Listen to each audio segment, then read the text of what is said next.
Welcome back everyone. So in this video we are going to discuss about the certificates.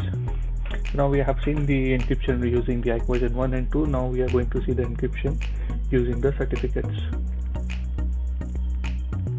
So let's understand how the certificate works. So first I do have a CA over here. So the CA will have its own public key and its own private key. Using these two keys it will generate its certificate, and that certificate is known as root CA certificate. So now I do have my spoke 1 in my example. So I will also generate my own public key. I will also generate my own private key. And now what I will do, I will define my CA inside my trust point. So trust point is nothing, basically is like giving details of CA and also attaching your attributes. So now within this trust point you will say that my enrollment will be, so you have a different one like a manual. If you like to do manual, you can do manual, you can do an auto, or you can provide one URL. So if you are providing the URL, then you have to say that it's HTTP or HTTPS, then you have to provide the IP address or FQDN. So this is the first part. Now coming to the second part, attributes, like what kind of attributes you want to provide the details to be shown on the certificate, such as like a common name, or you can say that it's like organization name, or you can even provide the email. So these are the certain parameters. There are a lot more, so you can provide your details on the certificate. So those are attributes. So first what I will do is, like, I will just go to certificate authority. Right, I will authenticate the certificate authority first. So in return the request will be accepted by the CA. In return it will send its root CA certificate.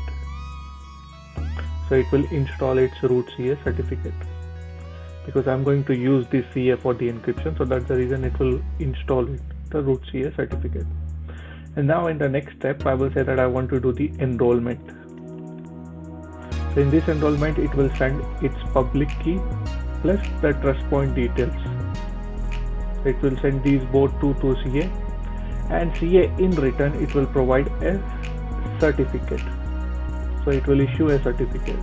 So this certificate is known as identity certificate, because CA is signing the certificate using its public key, and it's also signing acknowledging the attributes which has been provided by the customer.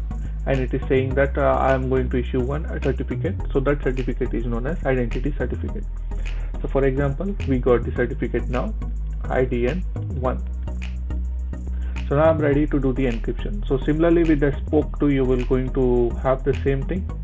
So it will have its own public key, its own private key, and it also has the root CA certificate being installed. It's the same process. And after that it will get an identity certificate, IDN2 certificate from the CA. So now I'm ready to do the encryption between the two branches now. So what I will do first, the spoke 1 will send the details.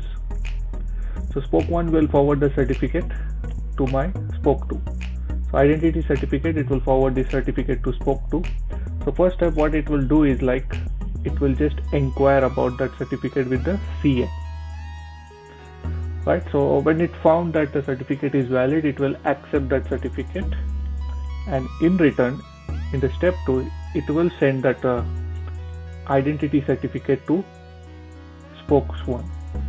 So when the spoke 1 get the identity certificate of spoke 2, it will do the same thing. It will first inquire that one whether the certificate is valid or not. When it is been valid, it will accept that one.